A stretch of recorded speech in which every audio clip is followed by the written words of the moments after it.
저번 주에는 우리가 하나님 앞에 신실하게 사는 인생이 무엇인지에 대해서 은혜를 나누었습니다. 이번 주는 신실하게 사는 인생, 그 다음으로 강인하게 사는 인생에 대해서 은혜를 나누고자 합니다. 자, 그럼 첫 번째로 강인하게 사는 인생이 무엇입니까? 여러분, 켄터키 대학의 전설적인 농구 감독이었던 닉 파티노는요, 어느 날 한 이름 없는 미국 여자 고등학교 농구팀의 경기를 보고 깜짝 놀랐습니다. 전술이 너무 독특했습니다. 그래서 그 감독을 찾아가서 그 사람이 개발한 압박 수비 전술을 배웠어요. 그래서 켄터키 대학 농구팀이 도입한 뒤부터 아주 무적의 챔피언이 되었습니다. 그래서 수많은 타대학 농구팀 감독들이 와서 이 파티노 감독에게 이 전설, 이 방법을 가르쳐 달라고 했습니다. 파티노 감독은 아무 거리낌 없이 이 비법을 다 전수해 주었어요. 자기도 배워왔으니까, 거저받았으니 거저준다고 해서 다 가르쳐 주었어요. 그런데 대부분의 팀들은 그 전술을 배워갔지만 도입하지를 못했습니다. 왜냐하면 그 전술을 소화하기 위해서는 보통 팀의 2배, 3배의 엄청난 체력이 필요했고, 이를 위해서는 다른 팀보다 2배, 3배 뼈를 깎는 훈련을 하지 않으면 안 되었기 때문입니다. 그런데 다른 팀들은 다 적당히 잘하고 있었기 때문에 반드시 그 무서운 훈련을 감당해야겠다는 절박감이 감독에게도 선수들에게도 없었던 것입니다. 그래서 그들은 켄터키 대학처럼 챔피언은 되고 싶었지만 챔피언이 되기 위한 대가는 치르기를 주저했다는 거예요. 그래서 주저앉은 겁니다. 여러분, 최고가 될 수 있는 길을 몰라서 안 한 게 아니라 치러야 될 대가가 힘들어서 포기한 것입니다. 오늘날 많은 사람들이 성공하고 싶어 하지만, 성공의 비결만 알려주면 하겠다고는 하지만 솔직히 비결을 알려줘도 그 대가가 혹독하기 때문에 그 땀을 치르기 싫어서 포기한다는 겁니다. 여러분, 저번 주에 우리가 발들을 봤어요. 발을 예쁘게 간직하려는 사람은요, 결코 강수진이 될 수도 없고 김연아가 될 수도 없고 박지성이 될 수도 없는 겁니다. 이 난관을 타게 하는 돌파구는요, 번뜩이는 이 머리에서 나오는 것이 아니라 절박함에서 나오는 겁니다. 필사적인 정신력에서 나오는 거예요. 내가 꼭 이것을 뛰어넘어야겠다는 강한 정신력에서 나오는 거예요. 폴 스톨츠 박사는 이것을 역경지수라는 전문 용어로 정리를 했습니다. 우리가 저번에 한번 같이 봤던 이 데니얼 골먼이라는 분은요, EQ, 감성지능이 굉장히 우리에게 중요하다고 얘기를 했는데, 이 폴 스톨츠 박사는 말하기를 사람에게 있어서 지성, IQ도 중요하고 감성지수, EQ도 중요하지만 결국 인생이란 이 모든 걸 다 합쳐가지고 수없는 역경들이 올 때마다 어떻게 극복하고 가는가, 역경지수가 제일 중요하다고 했어요. 애드버시티 쿼선트라는 AQ라는 이 감성지수가 아닌, 또 지성지수가 아닌 이 역경지수가 가장 중요하다고 얘기합니다. 이 스톨츠 박사의 연구에 의하면 인생의 역경에 부딪힐 때 사람들이 보통 3가지 반응을 보인다고 합니다. 첫째, 힘든 장애물만 부딪히면 싹 유턴해가지고 도망가 버리는 습관성 도망형 사람들이 있다고 합니다. 이런 사람들이 전체 인구의 한 20%나 된다고 합니다. 힘들어지기만 하면 직장도 그만두고 관계도 그만두고 풀어보려고 하지도 않고 도망부터 치는 사람들이 있습니다. 제가 아는 사람이 있는데요, 아주 똑똑한 사람이에요. 근데 이 친구가 직장을 한 10번을 옮겨 다니는 거예요. 몇 년 동안 이 직장을 다니면서 힘들면 다 도망가는 겁니다. 그러니 뭐가 되겠습니까, 여러분? 좀 힘들어도 참고 인내해야 되는데, 여러분, 자기가 회사 오너가 아닌 다음에 밑에 직원으로서 다 힘든 게 당연한 건데 그걸 참고 인내하지를 못하는 거예요. 그래서 아무것도 안 됐습니다. 둘째는 포기하고 도망가지는 않지만, 그렇지만 문제를 넘어갈 생각도 못하고 앞으로 가지도 못하고 뒤로 가지도 못하고 그냥 그 자리에 주저앉아 현상 유지하는 사람들이 있다고 합니다. 이것이 절대 다수인 60%라고 합니다. 셋째는 역경을 만나면 포기하지 않고 있는 힘껏 그 장애물을 기어 올라가 정복해버리는 클라이머들입니다. 전체 인구의 한 20%인데 스톨츠 박사는 이 클라이머들이 역경지수가 강한 사람들이라고 합니다. 그런데 저는 여기 영의 버전, 하나를 더 추가하고 싶습니다. 제 이름을 따서 영의 버전 그랬어요. 이 클라이머들 중에 클라이머들은 자기가 성공했지만 뒤에 남아있는 사람들을 기억하고 다시 돌아가서 그들을 데리고 함께 다시 산을 넘는 사람들, 저는 리더라고 부르고 싶습니다. 이런 사람들을요. 남을 성공시켜주는 사람들이지요. 저와 여러분 좀 그런 사람들 됐으면 좋겠습니다. 뛰어난 머리와 좋은 환경에 맞물려서 자신감이 넘치는 사람들이 많지만 오늘날 위해를 조금만 실현해도 견뎌내지를 못하고 너무 쉽게 포기하고 좌절하는 케이스들이 특히 우리 젊은이들 속에 너무나 많아서 좀 가슴이 아픕니다. 여러분 자신의 역경지수가 약하다고 생각된다면, 또 자신의 자녀들의 역경지수가 약하다고 생각된다면 그들에게 신앙을 심어주시기를 간절히 소망합니다. 하나님께서 그들의 역경지수를 높여주실 것입니다. 미국 역사상 가장 위대한 대통령으로 일컬어지는 아브라함 링컨은요, 초등학교도 못 나온 가난한 학력이었습니다. 가난한 학생이었고 가난한 사람이었고 진짜 학력도 미천한 학력을 가진 사람이었습니다. 근데 그의 인생은 역경의 연속이었습니다. 사업에도 2번 실패했고 정치 입문에도 9번이나 낙선했고 외모도 못생겨가지고 항상 고릴라라는 놀림을 받았습니다. 그러나 아브라함 링컨은 평생 기도의 사람이었습니다. 말씀의 사람이었습니다. 어머니가 물려주신 낡은 성경책 하나를 교과서로 삼았고 평생 무릎이 닳도록 백악관에 들어가서도 기도하고 말씀을 가까이 했던 사람이었습니다. 여러분 진짜 성공하고 싶으시면요, 링컨처럼 해야 되는 거예요. 여러분 무릎이 낙타 무릎 되도록 기도해 보세요. 여러분 낙타 무릎 한번 보십시오. 두툼합니다. 맨날 낙타는 무릎 꿇고 잠을 자기 때문에 그래요. 쉬기 때문에 그래요. 그래서 그 무릎이 진짜 단단해요. 또 말씀을 가까이 해야 됩니다. 링컨처럼. 그럴 때 하나님께서 그 사람을 사용하신다는 거지요. 그런 엄청난 이 역경지수를 기도하면서 말씀을 보면서 하나님으로부터 받았어요. 그래서 그는 많은 시련을 듣고 노예 해병을 이루었고 남북전쟁을 승리로 이끈 위대한 대통령이 되었습니다. 우리의 힘은 바로 이 믿음에서 나오는 겁니다.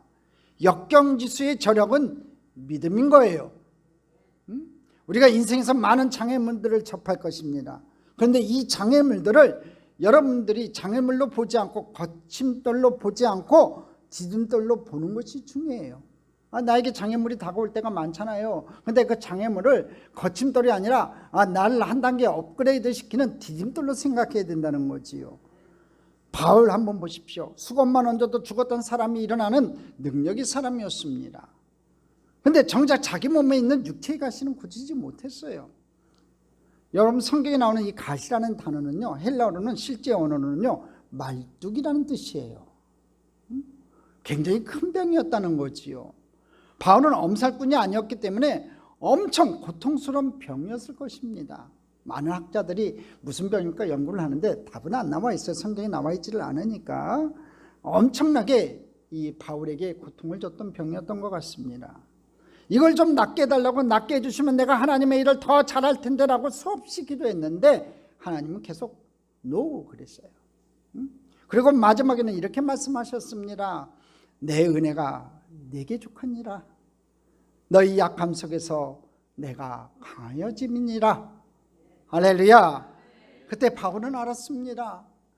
하나님이 우리 약점에도 불구하고 우리를 통해 일하시는 것이 아니라 우리 약점을 통해서 일하신다는 것은 그 엄청난 육체의 가시를 안고 살아갈 때 바울 안에서 설명할 수가 없는 영적인 파워가 솟아나게 된다는 것을 바울은 깨닫게 된 것입니다.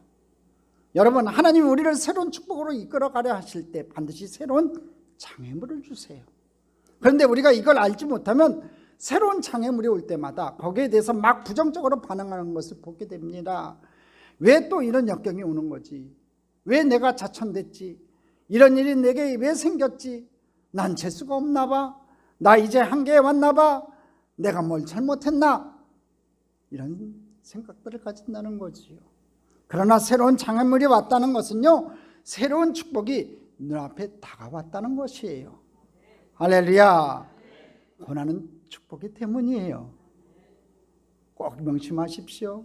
여러분 성경에 보면 마라이스 물자리하고 물샘 12가 종려나무 70수가 있었던 엘림의 땅은요 바로 옆에 있었어요.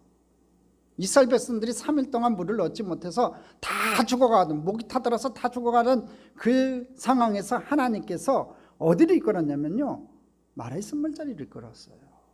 죽음의 물이었지요. 그러니까 온 이스라엘 백성들이 하나님을 향해서 원망했어요. 그때 하나님께서 한 나무를 지시하셨어요. 이 나무는 예수 그리스도를 상징해요. 그 예수 그리스도를 집어넣으니까 그 쓴물이 타라졌어요. 그 다음에 이스라엘 백성들이 이끈 곳이 엘림의 땅이었어요. 여러분, 거리가 직선거리로 몇 킬로냐면 11km예요. 11km 바로 옆이에요. 반나절이면 걸어갈 수 있는 거리예요. 응?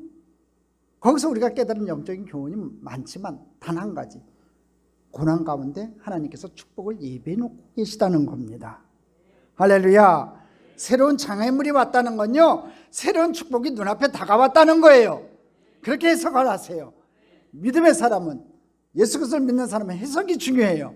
해석을 잘 하셔야 돼요. 여러분, 하나님은 다윗을 사랑하셨어요. 그토록 사랑했던 다윗 앞에 태산 같은 골리앗이 나타났습니다. 응?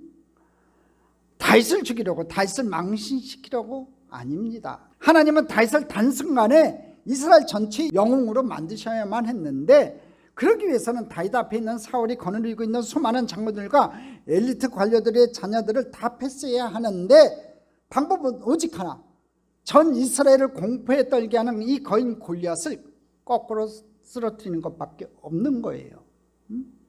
골리앗이 무서우면 무서울수록 이 골리앗을 쓰러뜨린 사람에게 주어지는 영광은 엄청난 것이었다는 거지요. 그래서 하나님께서 골리앗을 다윗에게 주신 거예요. 골리앗은 다윗의 거침돌이 아니라 다윗을 높이기 위한 하나님의 디딤돌이었던 거예요. 그러므로 여러분을 압박하는 문제의 크기는 여러분에게 주실 하나님의 미래의 축복의 크기와 정비례한다는 거예요. 큰 어려움이 다가올수록 하나님께서 내게 주실 축복이 많다, 그렇게 고백할 수 있는 저와 여러분 되기를 바랍니다. 그러니까 여러분, 도망가지 마세요. 힘들다고 도망가면 하나님이 예비하신 축복으로부터 도망가는 겁니다. 골리앗이 무섭다고 다윗이 도망가 버렸으면 우리가 아는 전설의 다윗은 없는 거예요, 여러분.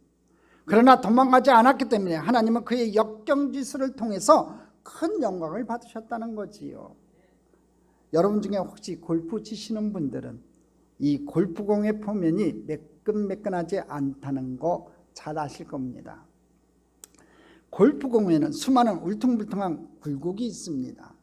이 골프공 표면에 이 굴곡들을 전문용어로 딤플이라고 합니다. 딤플. 맨 처음에 이 골프가 도입될 만해도 골프공이 아무 딤플이 없는 매끈한 공이었습니다. 그런데 어느 날 어떤 할 일 없는 사람이 표면에 이 굴곡을 만들었어요. 매끈매끈한 이 골프공에다 이 굴곡을 저런 점들을 만들어 가지고 지금처럼 400개 500개 만든 게 아니라 몇십 개 만들어 가지고 공을 쳐보니까 매끈한 공보다 이 날아가는 비거리가 훨씬 먼다는 사실을 알게 됐어요. 신기한 거예요. 매끈한 공을 칠 때보다 거기다가 이상하게 정 같은 걸 파는 공을 치니까 훨씬 더 날아가더라는 거예요. 나중에 과학자들이 밝혀냈습니다. 표면에 생긴 딤플들이 공기의 저항을 줄여준다는 거예요. 그것이 과학적으로 증명되는 순간 모든 골프공에는요, 평균 400개에서 500개의 딤플을 새겨넣는 것이 일반화되었어요. 여러분, 우리 인생에 이해할 수 없는 고난과 아픔의 딤플들이 새겨질 때 이것들이 우리를 더욱 멀리 힘있게 날아가게 하는 하나님의 딤플인 것을 믿으시기를 간절히 소망합니다. 그래서 여러분 앞을 가로막는 이해할 수 없는 약점과 담점과 실패와 좌절의 벽 앞에서 나사렛 예수의 이름으로 여러분 선포하십시오. 이것이 나의 축복의 디딤돌이 될 줄로 믿는다. 이것이 거침돌이 아니라 디딤돌이 될 것이다. 너 잘 만났다. 네가 나의 골리앗이다. 네가 나를 하나님의 축복의 땅으로 보내주겠구나. 이렇게 선포하는 여러분 되시기를 주님의 이름으로 축복합니다. 그래서 어려움을 버텨내고 믿음으로 정면 돌파하세요. 새로운 축복이 여러분에게 열릴 줄로 믿습니다. 역경 앞에서 위축되지 말고 오히려 축복의 디딤돌로 보고 주님의 손을 잡고 돌파하는 저와 여러분 됐으면 좋겠습니다. 역경지수를 높이기 위해서 우리는 사람들의 소리로부터 우리의 마음을 좀 지켜야만 합니다. 주위 사람들이 비난과 조소는 항상 우리의 역경지수를 떨어뜨려요. 우리를 위축시킨다는 거죠. 그러나 여러분 시편을 한번 읽어보십시오. 천하의 다윗 왕에게도요 평소 그를 따라다니며 비난과 조소를 퍼붓는 이들이 많았습니다. 그것은 믿음의 사람 다윗에게도 괴로운 일이었습니다. 시편에 담긴 그의 고백들을 들어보면 다윗을 괴롭게 하는 것은 고난이 아니었어요. 블레셋 군대가 아니었습니다. 바로 옆에서 다윗을 향해서 비난하고 음해하고 조소하는 형제 자매들이었습니다. 다윗을 의심하고 질투로 욕하고 야유와 비난을 퍼붓는 주변 사람들이었습니다. 특별히 압살롬에게 반역을 당해서 예루살렘에서 쫓겨나서 도망갈 때 이제 다윗은 끝났다고, 하나님도 다윗을 버렸다고 악담을 퍼붓는 사람들이 많았습니다. 여러분의 인생에 힘든 장벽에 부딪혀서 안 그래도 힘든데 옆에서 상처에 소금 뿌리는 사람들이 있어요. 너는 그래서 이렇게 된 거야. 너는 회개해야 돼. 너 그럴 줄 알았어. 아무도 안 도와줄걸. 오래 못 버틸 거야. 이런 소리들이 막 들려올 텐데 여러분이 믿음의 귀마개를 가지고 귀를 좀 막아버리셔야 돼요. 물론 우리가 수용해야 될 비판도 있지만 우리를 침체시키고 우리를 향한 하나님의 선하신 뜻을 의심시키는, 이것이 축복의 뒷부리라는 것을 의심하게 하는 모든 소리들의 귀를 막아버려야 합니다. 그러면 어떻게 귀를 막을 수 있습니까? 그냥 귀를 막기가 힘들기 때문에 그래요. 중앙방송에다가 주파수를 좀 맞춰야 됩니다. 말씀과 기도로 귀를 막아버려야 됩니다. 이것이 우리 역경지수의 마지막 비결이에요. 말씀과 기도로 귀를 꽉 막아버리는 거예요. 세상의 음성을 차단시키는 겁니다. 여러분, 약속의 땅 정복전쟁을 앞두고 두려움에 떨고 있는 여호수아에게 하나님은 가나안 군대의 정복 전략을 주신 것이 아니었습니다. 강하고 담대하라고 하시면서 율법을 주야로 묵상하라고 하셨습니다. 너 네 옆에서 들리는 모든 인간적인 소리들에 대해서 집중하지 말고 하나님의 말씀을 묵상하고 강하고 담대하라고 얘기했습니다. 말씀을 듣고 말씀을 생각하고 말씀을 읽고 있는 사람에게는요 하나님께서 특별히 하늘의 지혜와 담대함으로 채워주시는 거예요. 여러분, 여호수아가 갑자기 이스라엘의 지도자로 선택을 받았어요. 모세가 하나님께서 너 가나안 땅에 못 들어간다, 너 죽을 거다. 그러니까 그럼 하나님 나를 대를 이어서 이스라엘 백성들을 이끌 지도자를 세워주십시오. 그러니까 하나님께서 딱 낙점한 사람이 여호수아였어요. 여호수아 항상 2인자였단 말이에요. 모세 뒤였단 말이에요. 그런데 이제 갑자기 앞서서 이스라엘 백성들이 이끌어가야 됐어요. 모세가 갑자기 하늘나라로 갔죠. 죽었죠. 이제 이스라엘 이끌어갈 때 그 마음이 얼마나 두렵고 떨렸겠어요. 그때 하나님께서 강하고 담대하래요. 하나님 말씀에 묵상하라고 말씀하셨어요. 저와 여러분도 마찬가지입니다. 말씀을 듣고 말씀을 생각하고 말씀을 읽고 여러분 그렇게 하나님 앞에 나아갈 때 하나님께서 여러분에게 참된 위로와 담대함을 더해 주실 줄 믿습니다. 특별히 여기서 묵상한다는 히브리어는요 입으로 중얼중얼거리다는 뜻이에요. 입으로 중얼중얼거리다. 이게 굉장히 중요합니다. 말씀을 묵상할 뿐만 아니라 여러분이 성경을 읽을 때 될 수 있는 대로 소리내서 읽는 게 좋아요. 말씀을 항상 소리내서 중얼중얼하면서 자신에게 선포하는 것이 중요하다는 겁니다. 여러분, 제가 교회에서 중얼중얼하고 다니면요 좀 이상해진 게 아니라 말씀 앙송하고 있는 거예요. 그거 아셔야 돼요. 우리 목사님 이상해졌나?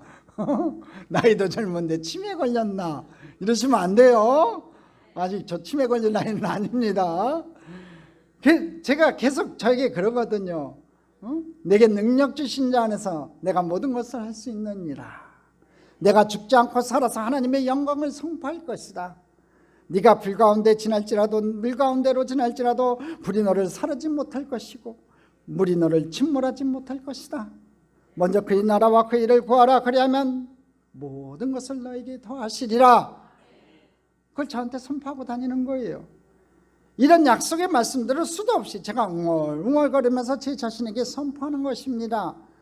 그러면요 어떤 힘도 막 솟아나요.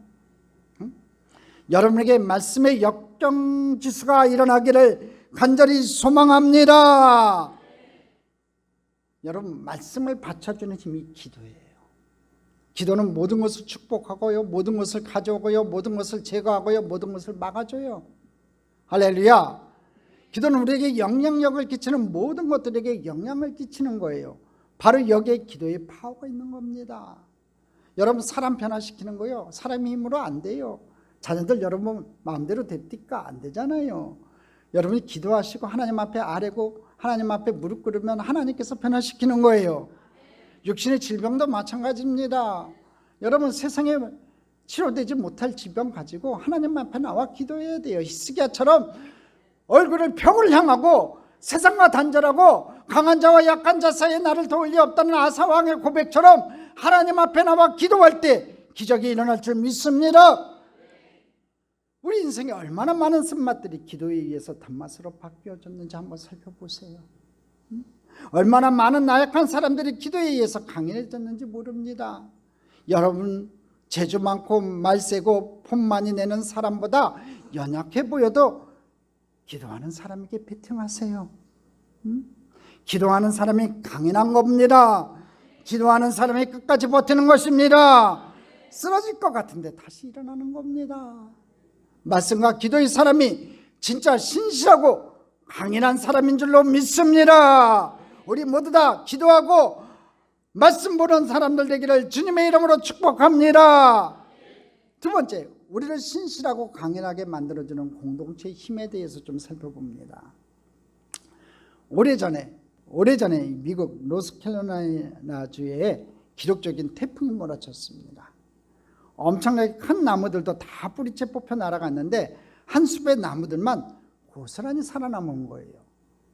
그 숲의 나무들은 훨씬 연약하고 작은 나무들이었는데 어떻게 살아남았는가 하고 자세히 보니까 그 숲은 나무와 나무 사이 간격이 굉장히 좁게 심겨져 있는 나무들이었습니다. 그러다 보니까 모든 나무들이 땅 밑으로 뿌리끼리 서로 엉켜 있고 땅 위로는 가지끼리 서로 엉켜 있었다는 거예요. 그래가지고 서로 나무들이 꽉 붙들어져 가지고 연쇄적으로 꽉 붙들어져 가지고 그 무서운 태풍에도 폭풍 후에도 한 나무도 뿌리채 뽑히지 않고 살아남은 겁니다. 교회는 그런 나무들이 붙들어주는 힘이에요. 그걸 하셔야 돼요. 우리 한 나무 한 나무는 다 나약한 나무들이지요. 그렇지만 우리가 참 좋은 게 안에 심겨진 귀한 나무들이에요. 우리가 서로 붙들어주고 서로 위해 기도해주는 그런 나무들이 되어야 될 줄 믿습니다. 전도서 4장 12절 말씀 보겠습니다. 같이 읽어보겠습니다. 한 사람이면 패하겠거니와 두 사람이면 맞설 수 있나니 세 겹줄은 쉽게 끊어지지 아니하느니라. 쉽게 끊어지지 아니한대요, 세 겹줄은. 그래서 주님께서 교회를 보혈의 공동체로 만들어 주신 거예요. 보혈의 공동체, 예수의 피가 흘러가는 공동체로 만들어 주셨어요. 여러분, 성만찬의 의미가 무엇입니까? 주님의 살과 피를 우리가 함께 나누면서 주님의 보혈의 피로 우리가 함께 묶인 가족 공동체라는 거예요. 영적 공동체라는 거지요. 예수의 몸과 피를 함께 나눈 영적인 공동체라는 거예요. 주님은 이 공동체 안에 어떤 어려운 일이 있어도 붙어 있으라고 말씀하시는 거예요. 마귀는 조금만 힘들면 우리를 시험에 들게 해갖고 교회 공동체로부터 떨어지게 해요. 야, 교회 나가면 뭐하니? 뭐 달라진 거 있니? 응? 여러분, 그래서 교회로부터 멀어지게 해요. 거기에 넘어가면 바보예요. 그럼 바보 되지 마십시오. 동물의 왕국에서 무리로부터 떨어지는 동물들은요, 그때부터 맹수의 밥이 되는 겁니다. 아무리 태권도 열심히 배운 동물도요, 상관없어요. 무리로부터 떨어지는 그 순간에 밥이 되는 겁니다. 우리는 홀로 버티지 못합니다. 어렵게 힘들수록 교회 공동체 안에 붙어 있으셔야만 합니다. 기도 부탁을 하셔야 합니다. 힘들고 어려운데 왜 끙끙 매고 있냐고요. 저한테 기도 부탁하라 해도 기도 부탁하는 사람이 많지가 않아요. 제가 여러분들한테 신뢰를 주지 못했는지 몰라도 저한테 기도 부탁하는 사람도 없더라고. 가슴이 아파요. 우리 집사람한테는 자주 연락하는 것 같은데 왜 저한테는 카톡도 안 보내고 전화도 안 하고 문자 메시지도 안 하는지 모르겠어요. 제 전화는 항상 이렇게 열려 있는데.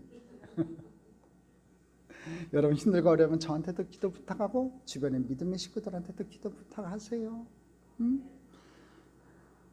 그래요. 힘들지 않으세요? 힘들면 하나님 앞에 나와서 기도도 하지만 저한테 문자도 보내주시고 제가 기도거리가 생길 수 있도록 기도할 수 있도록 저를 좀 많이 사용해 주시면 고맙겠습니다. 그래야 우리가 살아남는 거예요. 그리고 살아남은 자가 강한 자인 겁니다. 성경 그래서 구루터기 같은 남은 자들 렘넌트의 파워를 강조하고 있습니다. 여러분 중국의 이 온라인 전자상거래 사이트 알리바바라는 기업을 이제 여러분도 다 아실 겁니다. 23년도 한 해 매출액이요 46조 원이었대요. 중국을 대표하는 큰 기업입니다. 대기업입니다. 이 알리바바의 대표 마인 회장은요 처음에는 이 똑똑한 엘리트들이 회사를 살린다는 생각을 가지고 있었다고 합니다. 그래서 형편이 어려운 회사 초창기에도 엘리트 사원들을 많이 고액 연봉을 주고 데리고 왔습니다.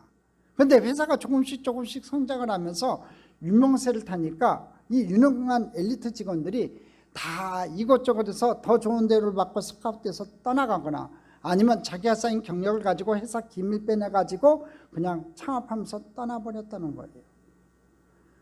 남아있는 직원들은 마인 대표가 생각하기에 너무나 평범한 그런 직원뿐이었대요. 알리바바가 좀 어려운 일을 겪었어요. 좀 침체기를 겪고 있을 때 마인 회장은 이제 알리바바는 이렇게 끝나는 건가 하고 사무실에 앉아 있었는데 하루는 점심시간에 어떤 직원이 들어오더니 사장님 어려운 회사 사정을 제가 잘 압니다. 그러면서 자기가 사장님 밥을 사겠다는 겁니다. 마인 회장이 기가 차서 이 직원을 바라봤습니다. 또 어떤 직원은 게시판에 알리바바는 좋은 기업입니다라고 적어놓고 자기가 집에 있는 비품을 지원하겠다는 겁니다. 세상에 회사 물건 집에 들고 가는 사람은 봤어도 집에 있는 비품을 가지고 회사 물건 메꾸는 직원은 처음 봤다는 거예요. 마인은 평범하던 직원들의 이런 감동적인 헌신이 회사가 어려울 때 나타나는 것을 보면서 눈물이 왈칵 쏟았어요. 이때의 경험으로 그는 이익만을 쫓는 엘리트보다는 감사할 줄 아는 신실한 평직원이 진짜다라는 신념을 갖게 되었다고 합니다. 그리고 그들과 함께 다시 한번 힘을 내서 오늘의 알리바바의 전설을 만들었다고 합니다. 어려울수록 떠나지 않고 힘이 되어주는 사람들이 진짜 친구예요. 그래서 구약 성경에서 하나님께서는 이 렘넌트 남은 자들을 가지고 기적을 이루겠다고 하십니다. 여러분 렘넌트 남은 자들이 누구입니까? 바벨론이 유다를 멸망시킨 뒤에 용사들을 다 죽이고 부자 학자들은 다 포로로 끌어가고 유대 땅에 남긴 10분의 1밖에 안 되는 사람들은요 대부분 병들었거나 늙었거나 못 배웠거나 가난한 사람들이었습니다. 그런데 이 못생긴 나무가 산을 지킨다고 그들이 바로 하나님의 약속의 땅을 끝까지 지킨 겁니다. 인간적인 기준으로 보면 이제 하나님 백성들 다 끝났네. 저 사람들 데리고 뭐해? 그런 말이 나오는 사람들인데 하나님께서 그들이면 충분하다고 하셨습니다. 건축자의 버린 돌과 같은 세상적으로 평범한 그 사람들, 나무 위가 잘려버린 구루터기 같은 그 사람들을 데리고 내가 기적을 행할 것이라고 하십니다. 그 작은 자가 모여서 천을 이룰 것이고 천이 강국을 만들 거라고 하십니다. 마찬가지입니다. 그 작은 자들을 축복하시고 서로 사랑하게 하시고 모이게 하시고 기도하게 하시고 엄청난 하나님의 군대로 세우실 것이라고 약속하셨습니다. 우리 참종교회가 그렇게 될 것입니다. 작은 자들을 축복하시고 렘넌트 남은 자들을 축복하시고 서로 사랑하게 하시고 모이게 하시고 기도하게 하셔서 엄청난 하나님의 영적 군대로 세워주실 줄 믿습니다. 세상이 모르는 신실함과 강인함으로 이 교회를 만들 거라고 하십니다. 이것이 바로 사도행전적인 교회입니다. 저는 우리 교회가 이런 신실한 강인한 자들로 가득 찬 교회이기를 바랍니다. 한때 반짝 부흥하고 유명한 교회로 끝나는 것이 아니라 10년, 20년 가도 변함이 없는 열정과 신실함과 강인함으로 자기의 자리를 지키며 서로 사랑하는 거룩한 그런 공동체가 되기를 주님의 이름으로 축복합니다. 축복합니다. 축복합니다.